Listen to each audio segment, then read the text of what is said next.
तो देखते हैं यहाँ पे क्वेश्चन नंबर 19 में हमसे क्या पूछा गया है। A man standing 825 meters away from a cliff fires a gun after how long will he hear its echo. Speed of sound in air is 330 meter per second.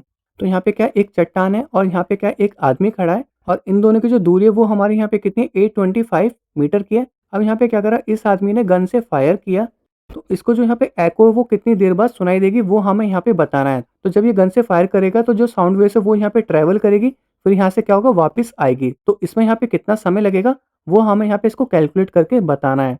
तो करते हैं यहाँ पे इसको सॉल्व। तो सबसे पहले जो डिस्टेंस दे रखी है वो हमें यहाँ पे कितनी रखी है 825 मीटर दे रखी है। स्पीड हमें यहाँ पे क्या दे रखी है 330 मीटर पर सेकेंड दे रखी है। हमें निकालना है यहाँ पे क्या है, टाइम निकालना है। स्पीड का फॉर्मूला हमारे यहाँ पे क्या होता है, डिस्टेंस अपॉन टाइम होता है।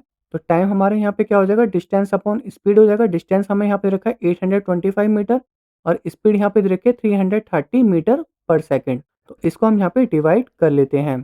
तो सबसे पहले मैं 5 से कर लेता हूँ। 5 6 जा 30, 5 6 जा 30 हो जाएगा। यहाँ पे कितना आएगा 5 1 जा 5, यहाँ पे बचा 32। 5 6 जा 30, 5 5 जा 25, 11 6 जा 66 एंड यहाँ पे कितना आएगा 11 1 जा 11, 11 5 जा 55, 3 2 जा 6, 3 5 जा 15। तो ये हमारे यहाँ पे कितना आ गया 2.5 सेकंड आ गया। ये जो हमारे यहाँ पे टाइम निकल के आया तो इसका मतलब यहाँ पे 825 मीटर डिस्टेंस की दूरी तय करी, जब जाके इसको यहाँ पे 2.5 सेकंड का समय लगा।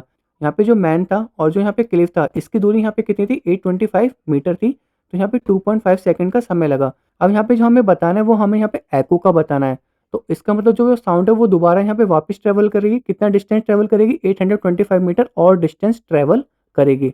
तो इसका मतलब हमें यहाँ पे टाइम को क्या करना है मल्टीप्लाई 2 कर देना है। तो जो हमारा यहाँ पे टोटल टाइम होगा मैं यहाँ पे लिख देता हूँ। टोटल टाइम हमारे यहाँ पे कितना हो जाएगा 2.5 मल्टीप्लाई 2, क्योंकि हमारे यहाँ पे 2.5 सेकंड में कितनी दूरी तय करेगा 825 मीटर की दूरी तय करेगा और दोबारा 825 मीटर दूरी तय करने के लिए इसमें यहाँ पे 2.5 और ऐड करना पड़ेगा। तो ये हमारे यहाँ पे कितना हो जाएगा 5 सेकंड हो जाएगा। और आप चाहे तो यहाँ पे डिस्टेंस में पहले से ही 2 से मल्टीप्लाई करके चलते तो हमारा यहाँ पे जो आंसर आता वो 5 सेकंड का ही आता। होप आपको समझ में आ गया होगा। अब हम चलते हैं अपने नेक्स्ट क्वेश्चन की तरफ।